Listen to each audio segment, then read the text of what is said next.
Olá!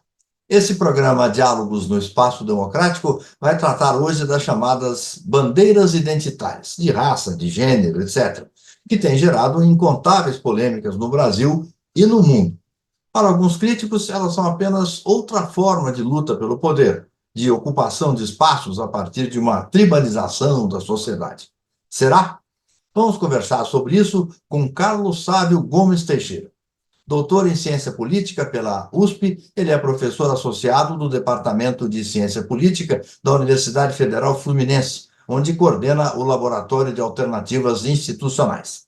Bacharel e licenciado em Ciências Sociais pela Universidade Federal Fluminense, Carlos Sávio tem 2 mestrados, um em Ciência Política pela USP e outro em Comunicação, Imagem e Informação, obtido na Universidade Federal Fluminense.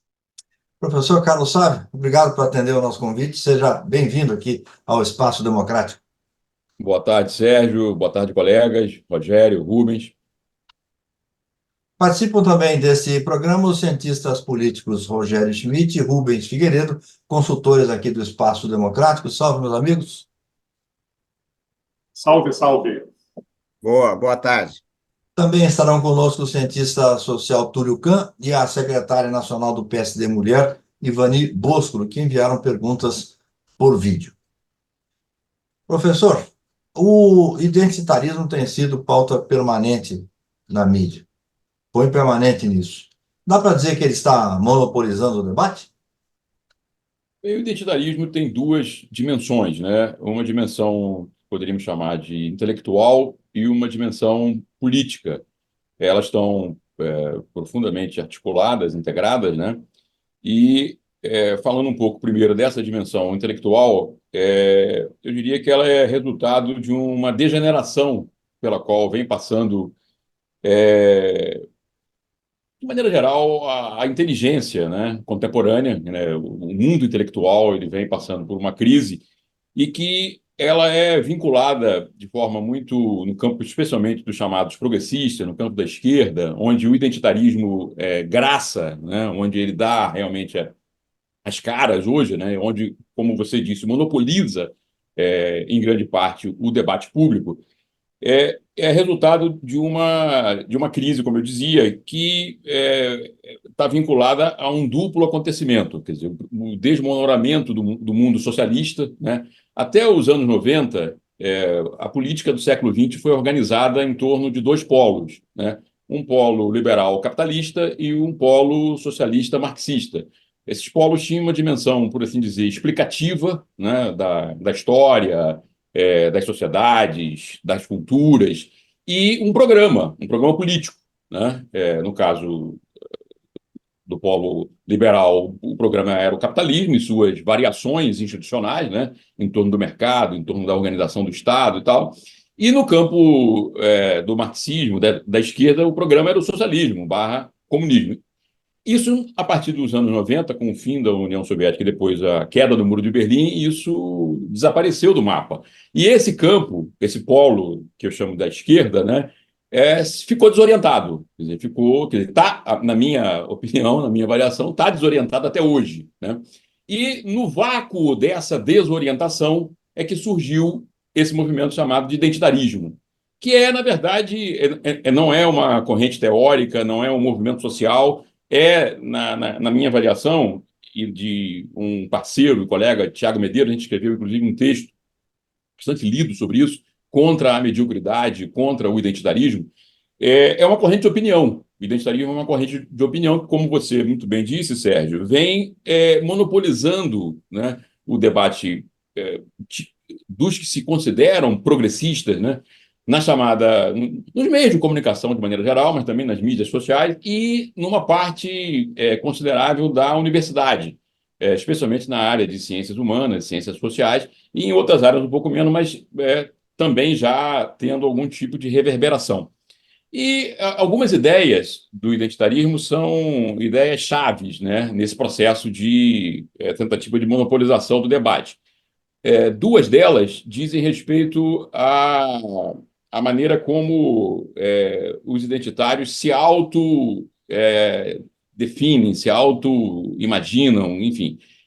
que é a ideia de representatividade, uma ideia muito cara, né? Quer dizer, a estrutura da sociedade não é transformada, então eu vou, dentro dessa estrutura que é cheia de iniquidades, desigualdades, injustiças, eu vou colocar os grupos que são minoritários e que são os mais sofridos, os mais oprimidos, em posição de representação. Então eu vou colocar, supostamente, né? Quer dizer, eu vou colocar o negro em destaque, eu vou colocar a mulher em destaque, eu vou colocar o homossexual em destaque, e com esse destaque, com essa representatividade, eu vou chamar a atenção para os supostos problemas que essas pessoas, as agruras, que esses grupos, né, e esses indivíduos sofrem. O problema dessa representatividade é que ela não altera o fundo causal dos problemas que a grande maioria dessas pessoas, os negros, as mulheres e os homossexuais, sofrem porque isso não está vinculado à identidade deles, como o identitarismo imagina. Está identificado a estrutura da vida social, que, entretanto, também não é como, por exemplo, aqui no Brasil, a ideia de racismo estrutural. É uma ideia, a meu juízo, absurda. Eu vou pegar, para ilustrar o absurdo disso, eu dou um exemplo pessoal. Eu sou professor da Universidade Federal Fluminense e fui aluno da Universidade Federal Fluminense. Portanto, eu estou na UF há mais de 30 anos. Ao longo desses 30 anos, pelo menos no campus onde eu estudei e trabalhei, eu nunca vi um único ato de racismo. É claro que é um lugar especial, mas é um lugar da estrutura da vida social brasileira, é uma universidade pública. Quer dizer, centenas, milhares de pessoas passaram pela UF nesse período e não sofreram, num momento decisivo e marcante de sua vida social e cultural, a formação intelectual, né, a formação profissional, racismo.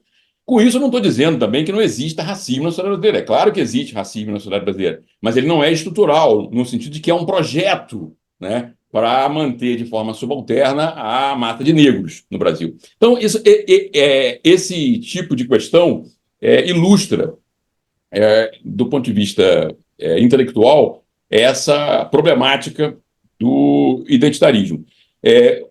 Uma outra questão que também no vocabulário identitário aparece com muita frequência é a ideia de resistência. Quer dizer, já que nós não podemos, do ponto de vista programático, o identitário não tem um projeto alternativo para as sociedades onde eles estão militando, onde eles estão atuando, fazendo seu ativismo, né?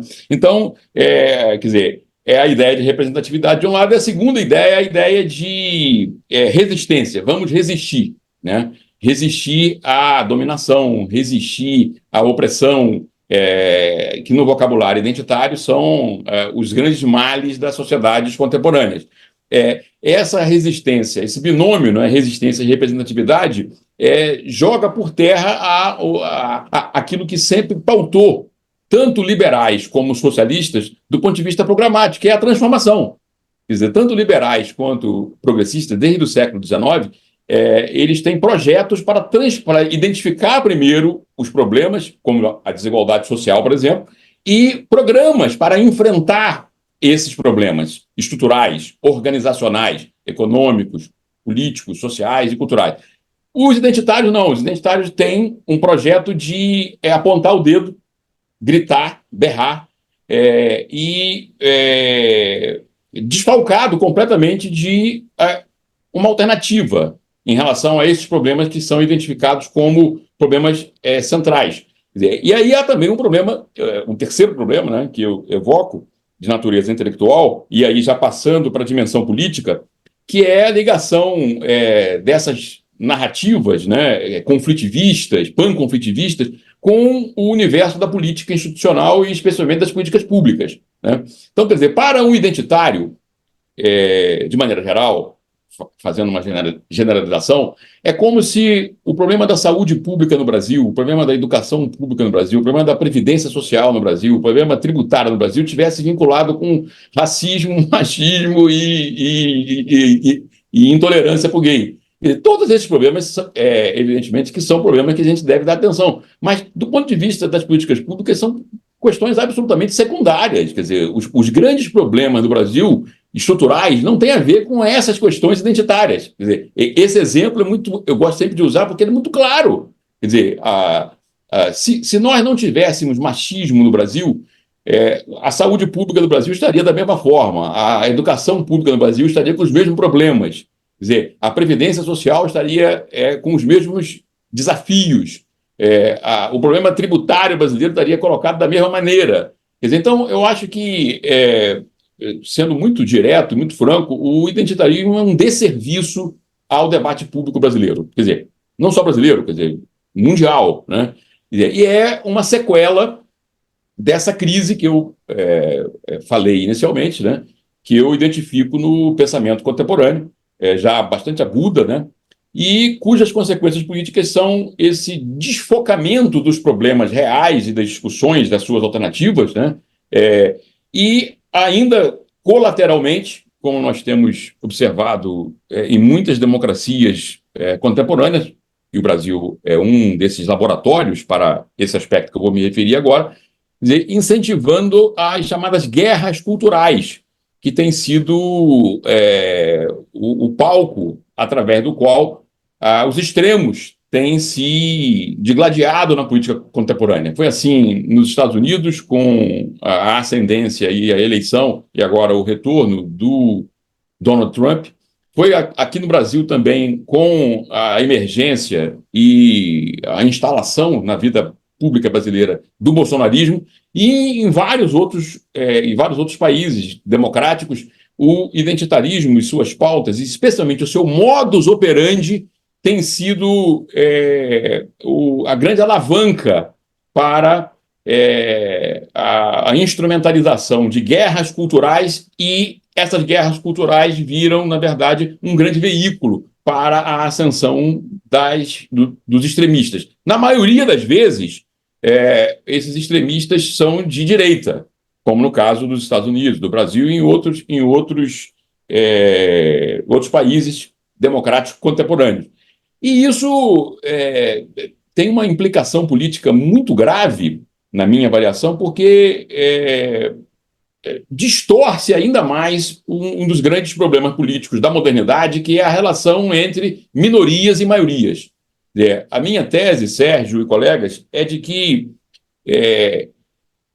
o paradigma de transformação nas sociedades modernas e contemporâneas, o paradigma das transformações fecundas, né? Quer dizer, as transformações que levam à solução dos problemas enfrentados pelas sociedades, é sempre um paradigma que combina uma política de elite, de ter que parar com a fantasia de que você vai ter política sem elite, quer dizer, sem governante, sem relação governante-governado. Quer dizer, desde Maquiavel, Max Weber, todos os grandes pensadores realistas, né, eles conceberam essa relação entre governante e governado. Então, parar com a fantasia de que nós não vamos ter uma elite. A questão é a qualidade da elite. O que a gente deve sempre questionar e lutar é por uma elite que tenha qualidade, que tenha a capacidade de diagnosticar os problemas e apresentar soluções, alternativas para aqueles problemas. Então, o identitarismo e as guerras culturais ainda envenenam mais ainda essa relação, dificultando para as maiorias a identificação no mercado político, por assim dizer, né? Quer dizer, nas democracias, né? Nas eleições e tal, aqueles que, de fato, representam pautas que interessam a essas maiorias e que, ao interessar essas maiorias, pode também ajudar a solucionar alguns problemas das minorias. A tese que eu defendo, portanto, é de que os problemas reivindicados pelo identitarismo, como racismo, machismo, intolerância em relação à opção sexual, só podem ser, de fato, enfrentados e encaminhados no bojo de um projeto mais amplo de transformação da sociedade brasileira, e não com a tribalização, a guetização desses temas.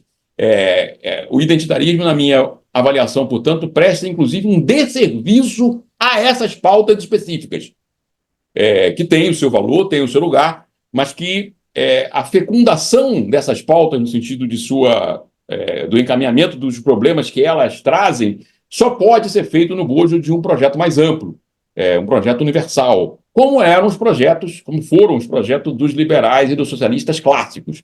Quer dizer, você tem que ter uma visão geral sobre a sociedade e o rumo que essa sociedade vai tomar politicamente. Então, respondendo a essa primeira indagação sua, eu diria duplamente que, primeiro, o identitarismo tem, de fato, infelizmente, monopolizado o debate público brasileiro e que isso é muito ruim.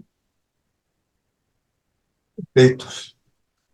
Rubens Figueiredo, vamos começar por você? Vamos. Sávio, primeiro, essa primeira panorâmica que você deu aí é muito interessante. Queria chamar atenção para dois pontos. O identitarismo, ele, da maneira que ele vem, numa avalanche, cansa, né? E o que me chama a atenção, primeiro, é a qualidade do debate, tanto dos intelectuais como as lideranças que representariam essa massa aí de fragilizados. Eu tenho a impressão, às vezes, que com 30 frases você consegue fazer um artigo sobre identitarismo. Você lê durante um mês umas 80 vezes essas 30 frases. Então, é a repetição de um debate absolutamente sem qualidade, que, na minha opinião, só patina e não avança. Depois eu queria que você fizesse um comentário, porque uma coisa é você ter as lideranças dos ativistas, outra coisa é a massa, né, dos representados aí, dos que sofrem preconceito. Eu gostaria que você comentasse se não existe um gap, uma distância monumental entre o ativismo radical e radicalizante e a massa do movimento, aí, entre aspas, que eles dizem representar.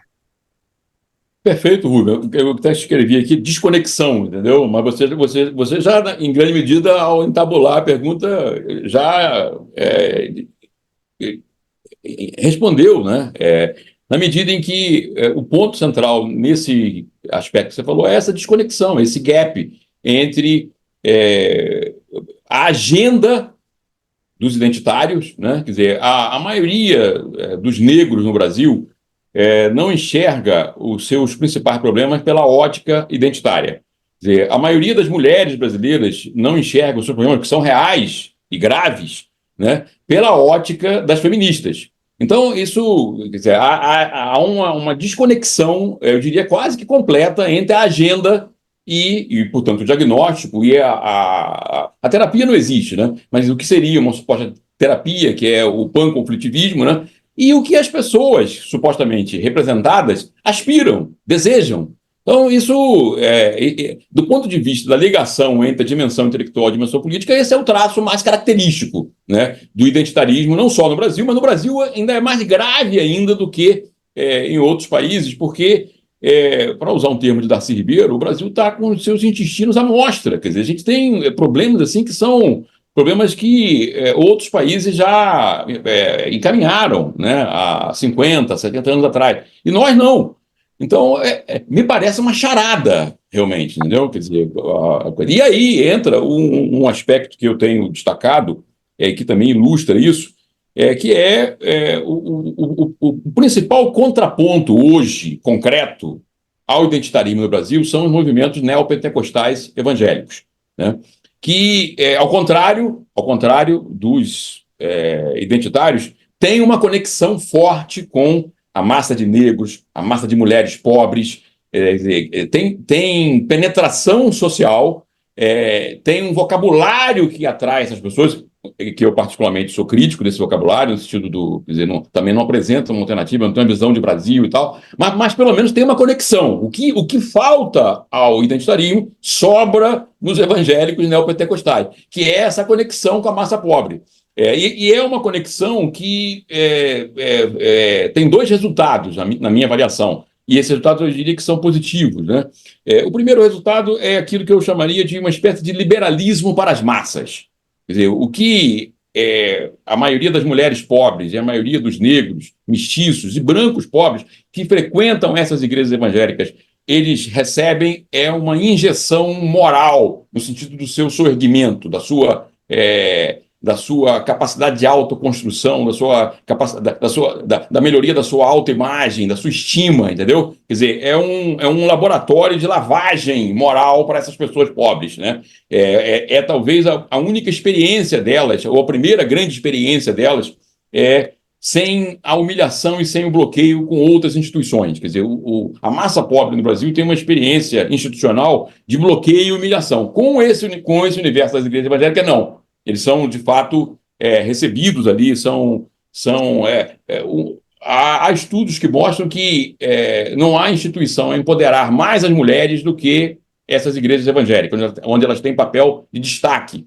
Então, eu diria que, respondendo precisamente a sua pergunta, quer dizer, há um gap, há uma desconexão completa entre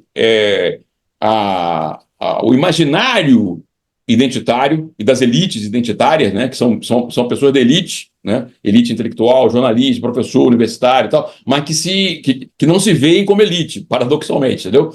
E a massa que em nome de quem ela supostamente fala, entendeu? Quer dizer, os identitários não falam em nome dos pobres, dos negros e das mulheres brasileiras. Essa me parece uma assertiva muito clara. E obrigado, professor. Satisfeito, Rubens? Ok, emendar? Ok, vamos ao Rogério, então? Sávio, a minha pergunta, na verdade, é uma curiosidade assim, de alguém que já fez parte do meio acadêmico, né, e que está atualmente trabalhando em uma outra área.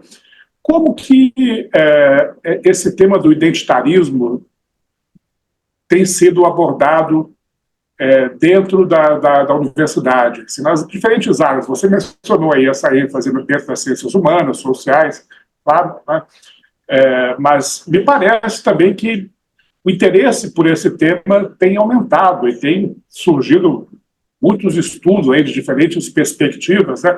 Você mesmo, salvo engano, foi um dos autores que escreveu naquela obra coletiva organizada pelo Antônio Risério, né? Acho que em 2022.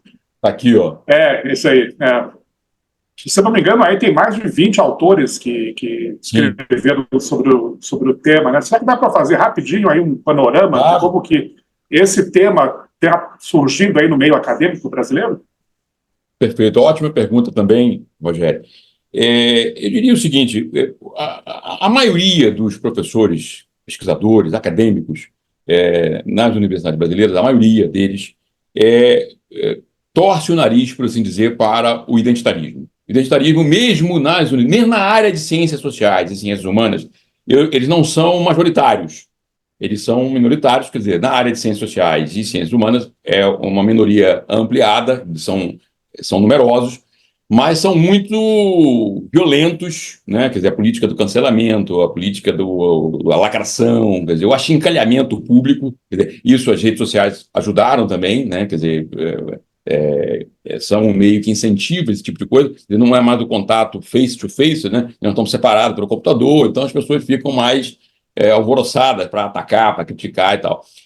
Mas eu diria que a maioria torce o nariz, mas aí é o problema da complacência, né? Quer dizer, o silêncio, porque tem medo de comprar uma briga com essa minoria raivosa e muito falante, muito gritante. E o Antônio Risério, num outro livro, ele diz claramente, quer dizer, não são todos identitários, mas uma boa parte dos identitários também tem uma sanha fascista, entendeu?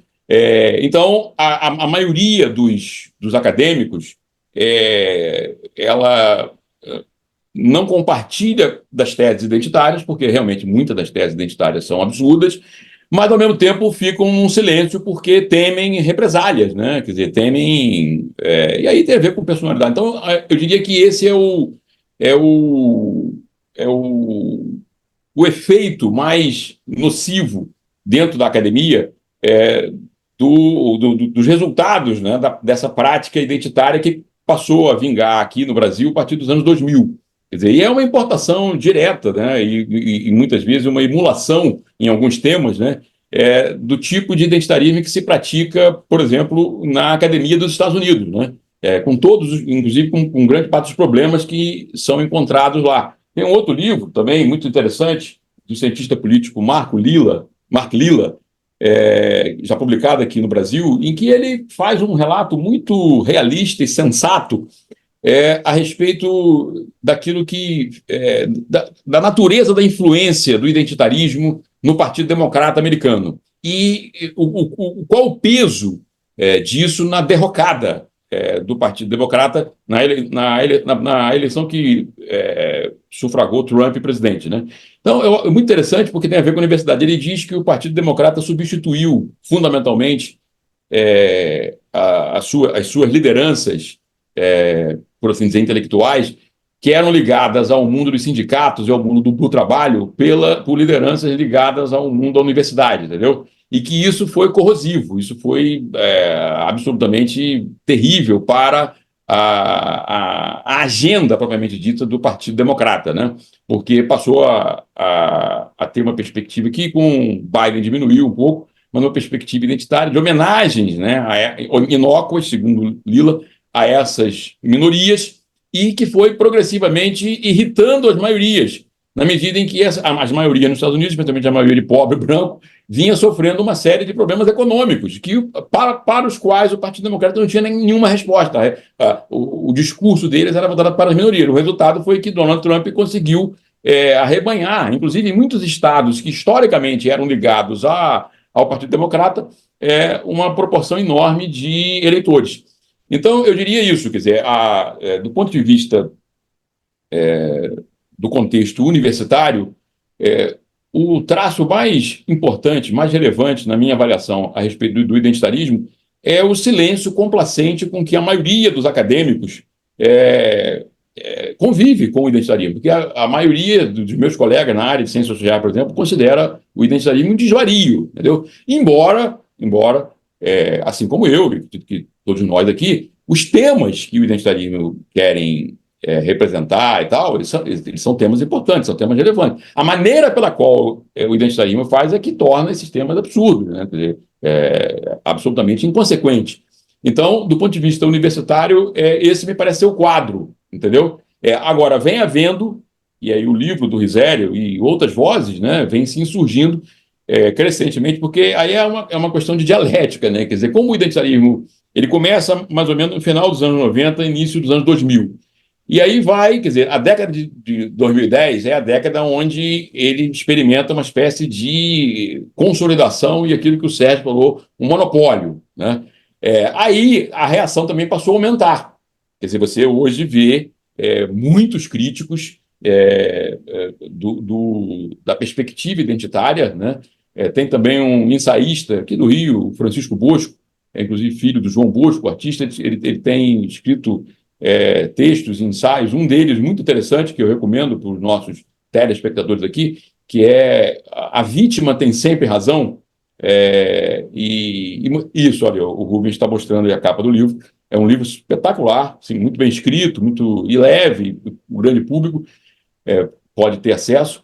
E a coletânea do Risério e outras vozes, né, que vêm se levantando contra, especialmente, o caráter autoritário, né, do identitarismo. Quer dizer, essas vozes não querem calar os identitários, a gente quer só que o debate público seja um debate plural, um debate civilizado, né? Porque, da perspectiva do identitarismo, quer dizer, uma dimensão intelectual do identitarismo, que eu acabei não falando na primeira parte, mas que é muito importante, é a moralização de tudo, entendeu? Tudo é como se fosse um jogo entre mocinhos e bandidos. Quer dizer, quem não está do lado identitário é um bandido, quer dizer, é um criminoso, é uma pessoa que não tem nenhum tipo de valor. Isso é um absurdo do ponto de vista intelectual e do ponto de vista político. Quer dizer, e altamente autoritário. Quer dizer, a diversificação de vozes é algo absolutamente fundamental para o debate. Quer dizer, professor, não seria exatamente por isso que a patrulha funciona? Esse temor de receber a alcunha de ou fascista, ou direita, ou nazista. Perfeito.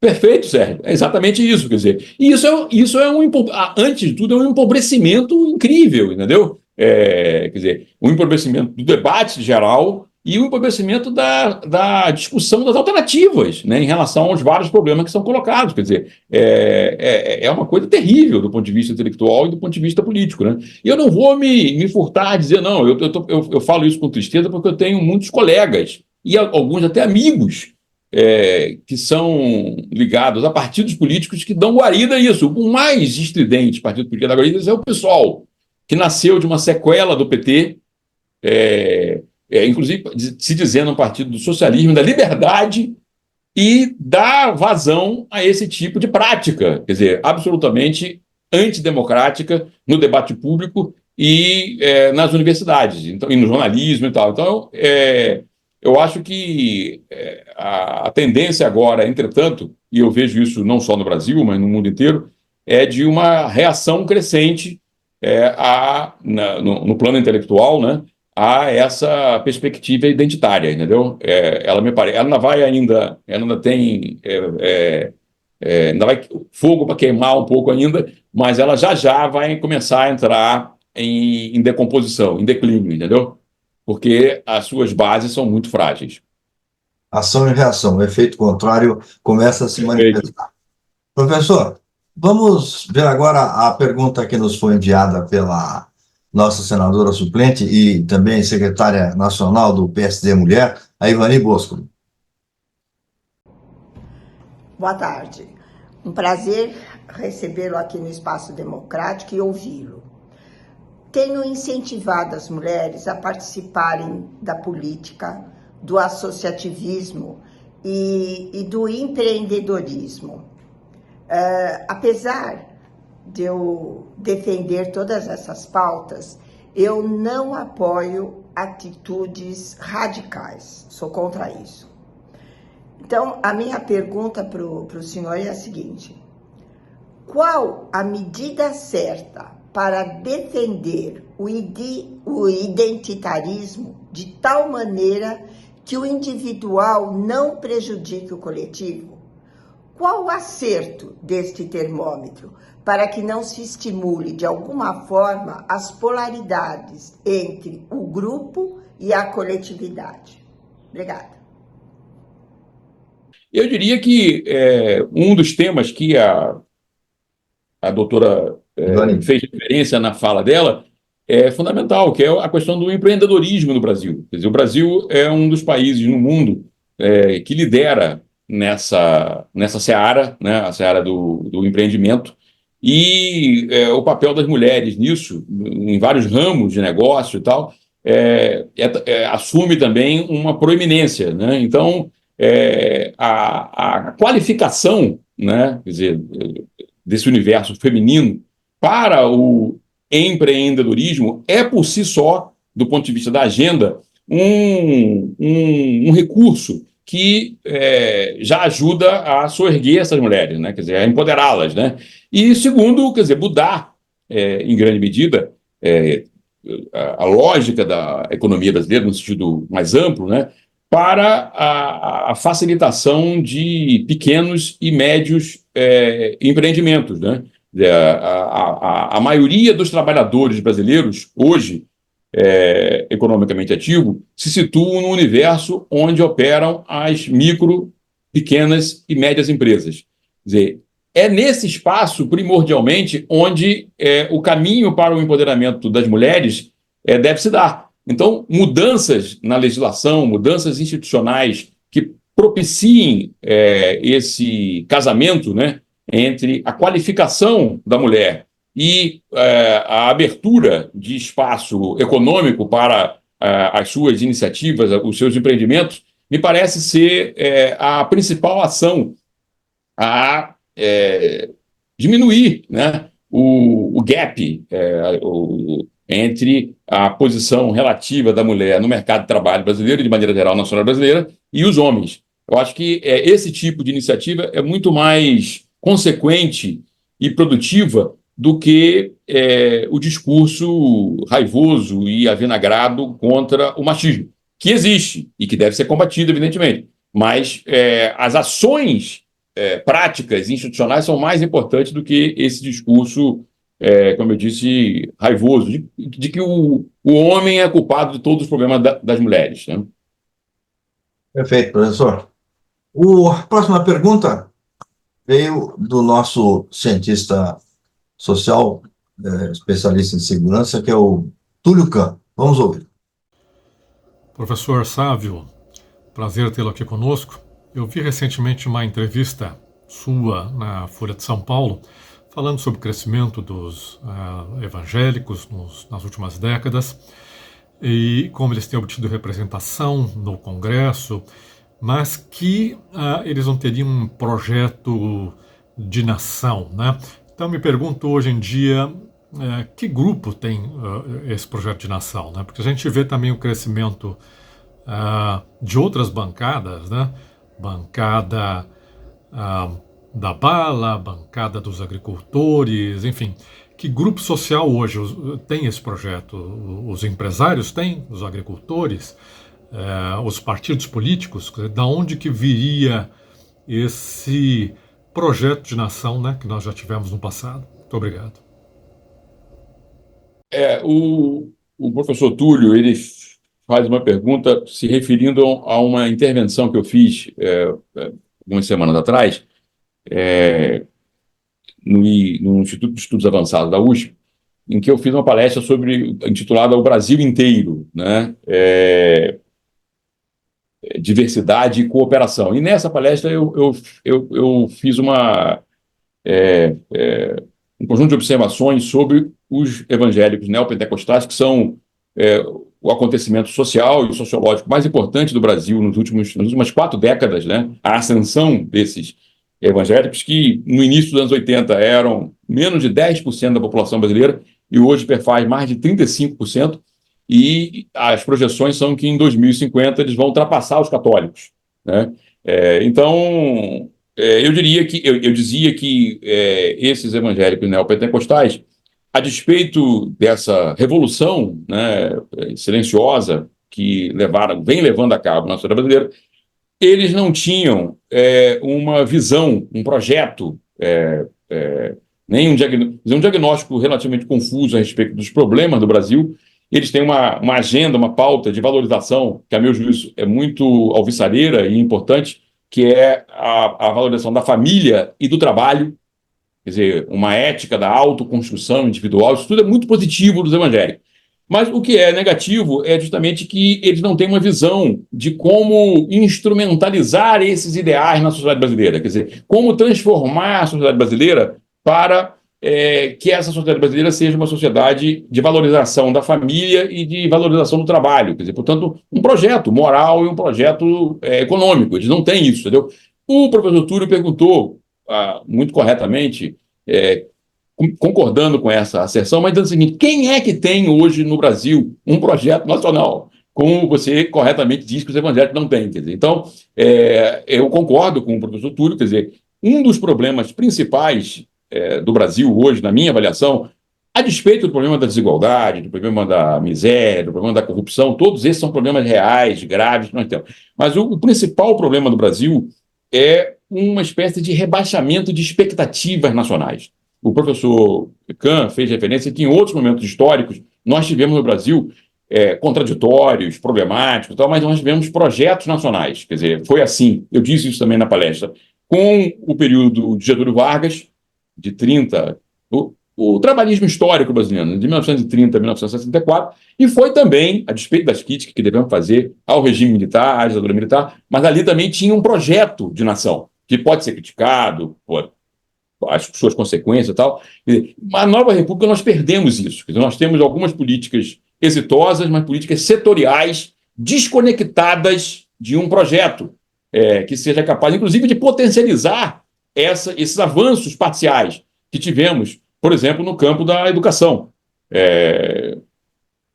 O Brasil experimentou nos governos Fernando Henrique Cardoso e nos governos do PT, até no governo Temer, alguns avanços na área educacional que não são desprezíveis, especialmente no sentido da universalização do acesso ao sistema educacional e uma incipiente construção de um sistema nacional de educação. Mas nós não fomos capazes, e desgraçadamente, de melhorar a qualidade da educação brasileira.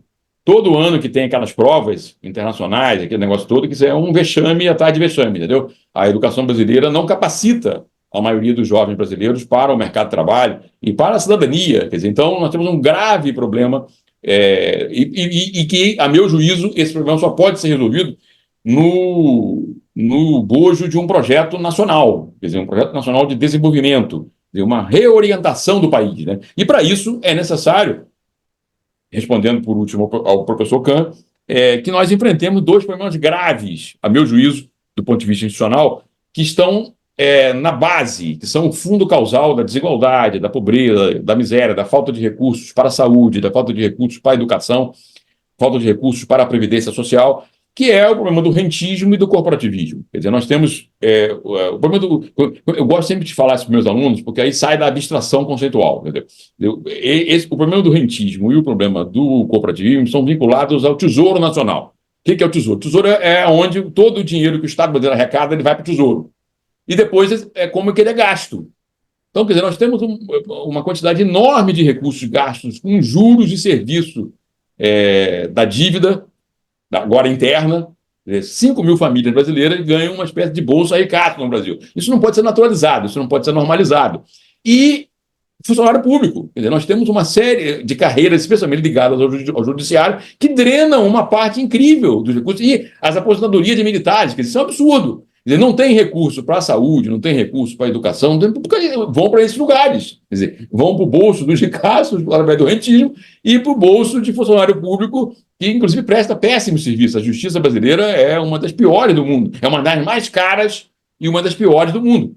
Quer dizer, então, agora veja, Sérgio e o professor Kahn, quer dizer, essa é a agenda que nós devíamos estar discutindo publicamente no Brasil. E o identitário está pensando em discutir questões absolutamente secundárias e comparadas a essas, desimportantes, entendeu? Então, respondendo ao professor Kahn, finalizando, eu diria que o problema principal é a incapacidade que as nossas elites, né, têm tido na Nova República de pensar abrangentemente um projeto de desenvolvimento para o país, entendeu? Quer dizer, nós não temos tido uma agenda abrangente que ligue, que conecte todas as áreas, setorialmente falando, numa grande alavanca, né, numa grande correnteza de aproveitamento dos recursos do Brasil. Isso, em parte, tem a ver com uma característica do Brasil, né, que acaba, na minha leitura da Nova República, sendo um problema, mais do que poderia ser uma solução, mas é um problema, que é a abundância de recursos naturais. Quer dizer, a grande verdade é que esse modelo socioeconômico, né, institucional socioeconômico da Nova República, ele é um modelo baseado no extrativismo, né? Quer dizer, o minério de ferro, a soja, pagam a conta do consumo urbano. Então, quer dizer, mas sem casar a natureza com a inteligência, com a ciência, com a tecnologia, entendeu? Esse que é o que a China faz, por exemplo. É o que os Estados Unidos fez historicamente. Quer dizer, um projeto que aproveite os recursos naturais não no seu sentido primário, mas sim no sentido do casamento com a inteligência, com a ciência, com a tecnologia, quer dizer, agregar valor a esses processos econômicos, né? Isso tem faltado ao Brasil. Uma dessas questões identitárias, a gente fala assim, que as mulheres seriam minoria.